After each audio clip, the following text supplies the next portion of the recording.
So, good morning, everyone, and welcome to another of our Action Together Wednesday weekly sessions. So, this is a bite-sized briefing in collaboration with Action Together and the voluntary community faith sector and the public sector. And so, today we're joined by Anne Whelan from UK Men's Sheds Association, and I'm going to hand over now to Anne to deliver her presentation. Morning, everybody. Thank you for joining us. So, the UK Men's Shed Association, I put on there a story of a wooden box with a question mark, just to plant that seed, get you thinking about that. We will come back to a slide that covers that, but just bear in mind, shed, as far as UK men's sheds are concerned, are not necessarily a shed how you would picture them. Next one, please.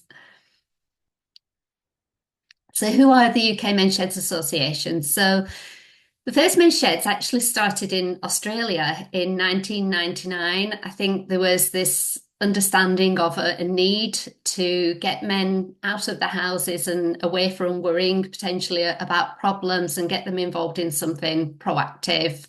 That's then in 5 other countries around the world, as well as on top of that, the whole of the UK and Ireland. So it's become really popular. First sheds in the UK opened in 2011, and then in 2013, the UK Men's Sheds Association was set up to support the startup, growth and sustainability of men's sheds across the UK.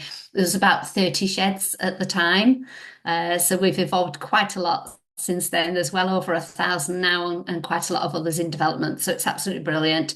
Sounds like a lot, but if you think they're based at real community level, we need an awful lot more to be able to support people out there where they live in their local communities. So my role is Shed Development Officer. You can't work anywhere else and have that job title, so it's quite a classic. And it is funded by the Suicide Prevention Fund. My focus is, it says there, on the north of England, but primarily to work with those communities where there is a high risk of suicide linked to things like high deprivation and health inequalities.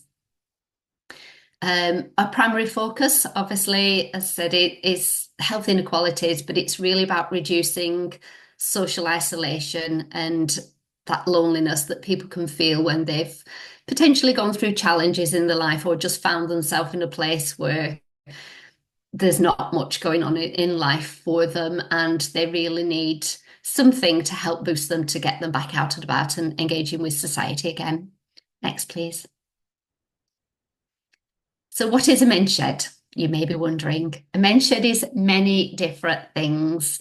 As I mentioned, they are based and run by the local communities, but the idea is of bringing men together to participate in activities that may have traditionally been done in a garden shed. So things like, we've got a few there, but like woodworking, gardening, metalwork, but it can be absolutely anything. We've some that purely do recycling or upcycling, with others that do repair work. They'll work with local parks, local authorities, communities. With some that maybe do like recycling of things like push bikes, and then they will donate them or sell them back into the community to raise money to help those local communities. The easiest way of describing it is the men's shed can be absolutely anything, and it's about what potentially an organisation that's involved in setting it up and what the members want their shed to be. So I got told when I first started here that when you've been to see a shed, I expected the saying to be, you've basically seen a shed, and it's like you have seen one shed. And now, having seen about 20 of them, I really understand that, because they're all completely different to each other, all absolutely fantastic in their own right, with an amazing atmosphere from the second you walk through the door. But it's so varied, and it can be about people just learning new skills, becoming involved in new hobbies, but most importantly, getting that connection to their local communities and to people, which they may, it may have been missing in their life until that point. Okay, next, please. So I love this slide. we did a research into the kind of activities that sheds were doing, and a core activity in our sheds is the woodworking. A lot of them do that. I say they don't all, they don't have to. But a lot of the feedback that came back was this gives you an example over the course of a year of what had been made in some of those sheds. So we've got 13,400 seats and benches. They can be indoor, they can be outdoor, they can be absolutely anything. I won't list them all, but things like your bug hotels, bird boxes, things also like bat boxes, planters. Absolutely fantastic. But I love the fact that we recorded that there was over 1 million cups of tea had been had by the members of the sheds in that year, which is amazing. The diagram on the right, again, gives you some kind of examples. I've just pulled a few out of them, like classic cars, doing railways, they build boats. Oh dear me, they build like model airplanes, cars, trains, anything that you can think of, boats. I've seen some amazing boats. So it's about the interests of the people that come into that shed that bring knowledge with them, they bring interests with them. And as the shed grows, quite often they will diversify into doing different activities as new members join them. So what we always say is just start somewhere, start with, a cohort of people that have an interest and take it forward and see where it goes to from there, really. There is no golden rule as to what it needs to look like or do. Okay, next, please.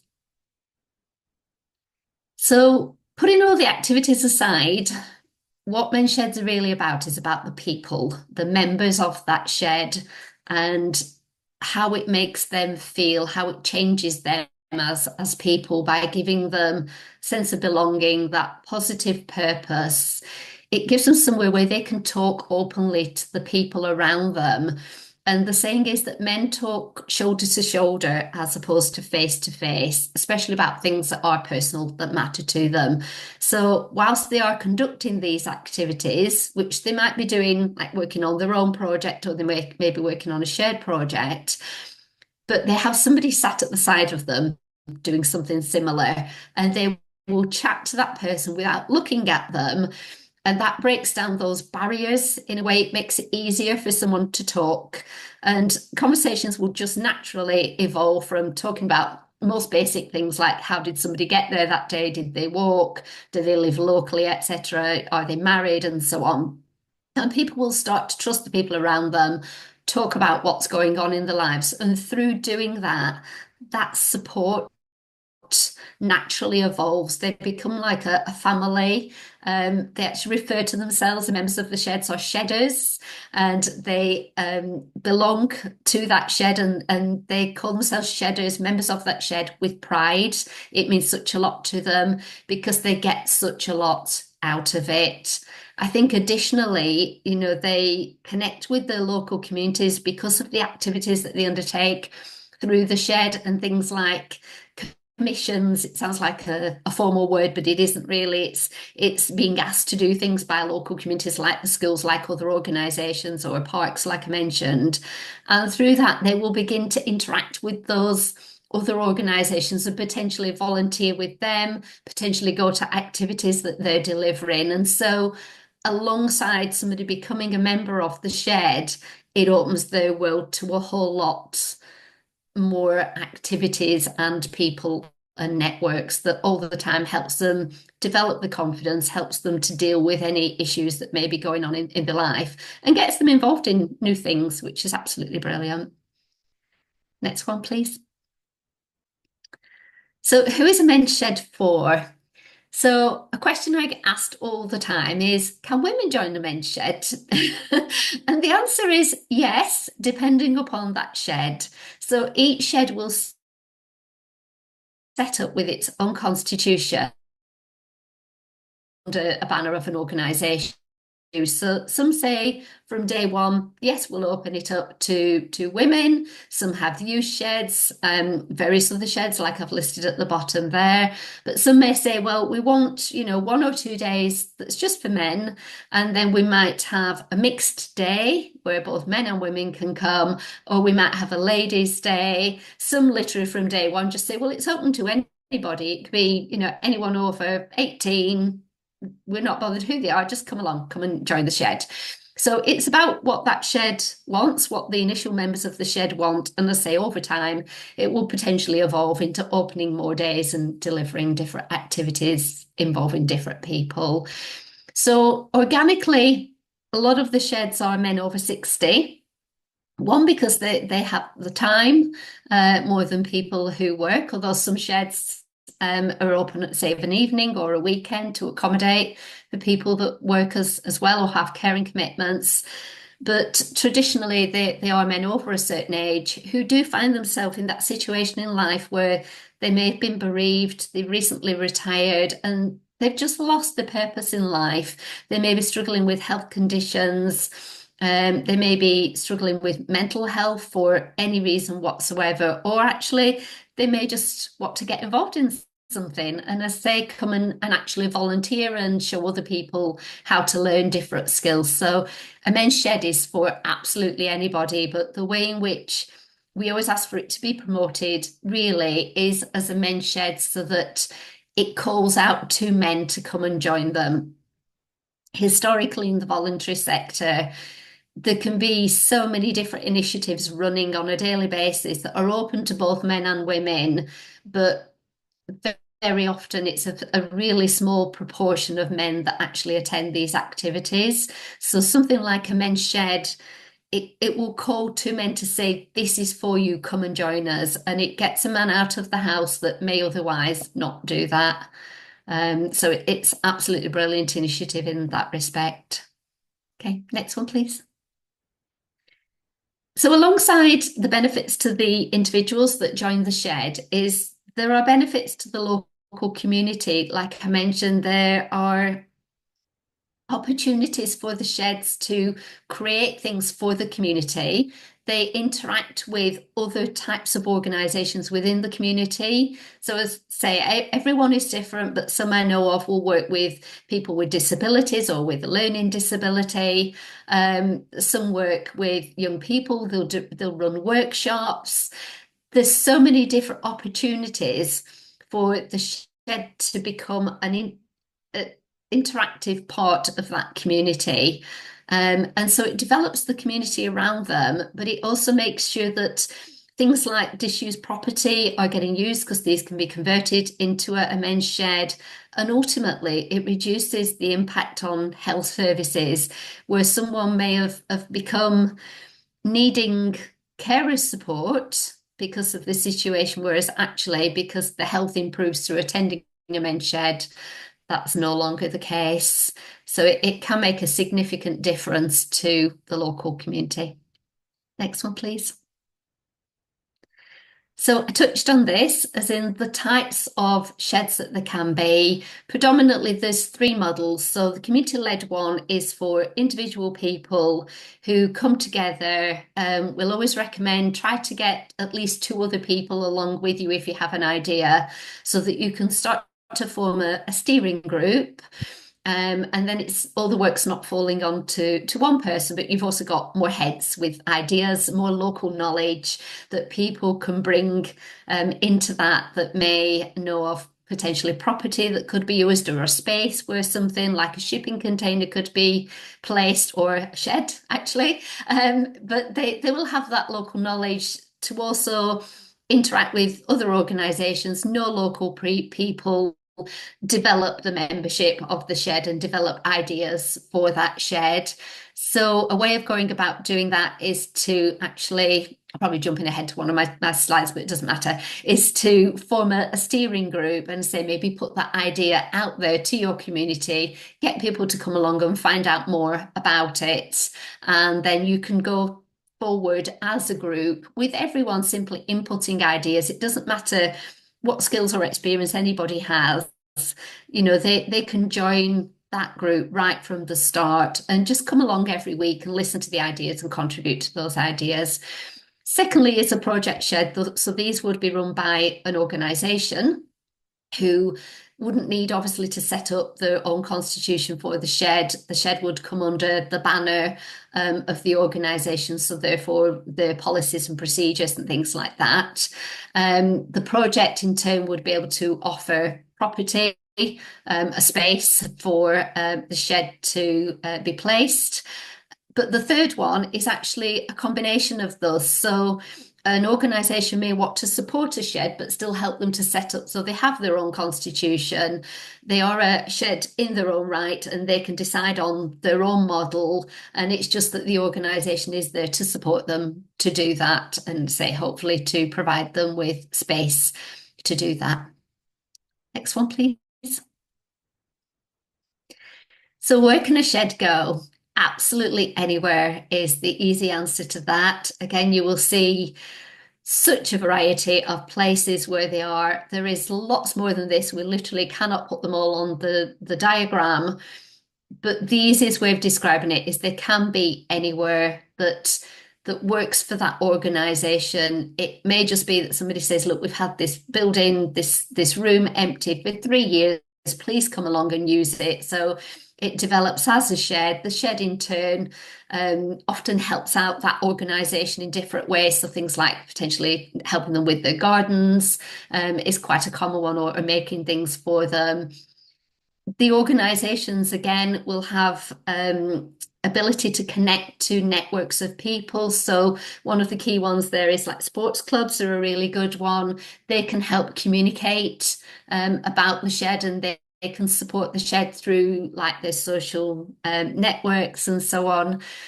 So they're really great reciprocal relationships. But the beauty of all of these is that they're really in the heart of the community, which is where a men's shed works best, because it enables those local people to get to know other local people. Okay, next one, please. So how to set up a shed. So I touched on this a couple of slides ago. Basically, just promoting your idea. The way we would do it, say in 4 to 6 weeks' time, we're having a get together about men's sheds. Put it out there through as many different channels as you can into the community, and invite people to come along on a certain day. I would come along to support that. I would ask local shedders to come along and support that, so that they can talk about their first-hand experience and what they do in their shed and what it means to them. And then people can get a real feel for it. And from that day, they can put ideas in there, and they can say, I prefer maybe to just be a member once the shed's up and running, but please keep in touch. Or yes, I'd love to get involved right from the start, and count me in to come and join the steering group and meet up with you each week.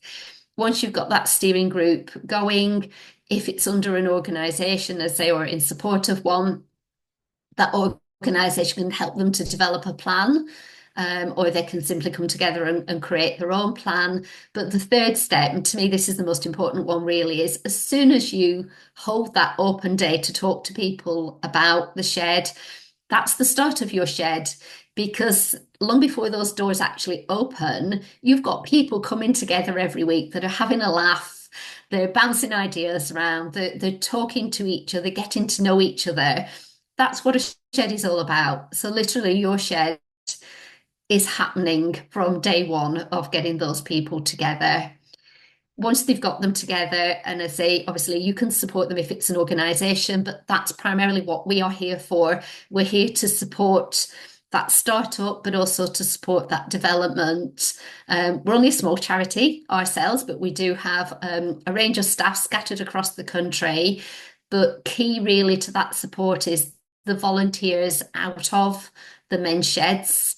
So we have some volunteers that are ambassadors, and they will work closely with new sheds being set up. We can match you with sheds that run similar activities, so that you can talk to them firsthand about how they did it, what works, what doesn't work, and just really get that insight from the people that are already doing it. And lastly is to say that on our website, we have a huge amount of resources. This is a classic example of one of them that we are just about finalising. But the idea was so that at, say, these steering group meetings, the first get together, we can show people something like this and show them the easy steps of how to get a shed going. But obviously, in support of that, on our website, we have far more detailed information about every single step of the way, all the information that they may need. We do have a membership, and there is a charge for membership after the first year. So anyone setting up a shed gets the first year for free. And in the second year, well, in your first year, even where you've got free membership, you would actually get lots of discounts as well that we've negotiated with companies out there. So an example of those is Wix, for instance. So you can get discounts on products that you would buy resources to create those activities within your shed. So at the moment, our membership is only £30 even when you pay for it. And actually, the first time you order anything, you will get that money back in effect with the saving that you make. So I would recommend that. But as I say, the first year is free so that anyone new to setting up a shed can access all of the resources that they need. Anything that they can't find, just give us a call or email us, because a lot of our staff have been around a long time and have an incredible wealth of knowledge about different sheds that are out there and how they run, and they would be able to put you in touch with somebody that would answer any question that you might have.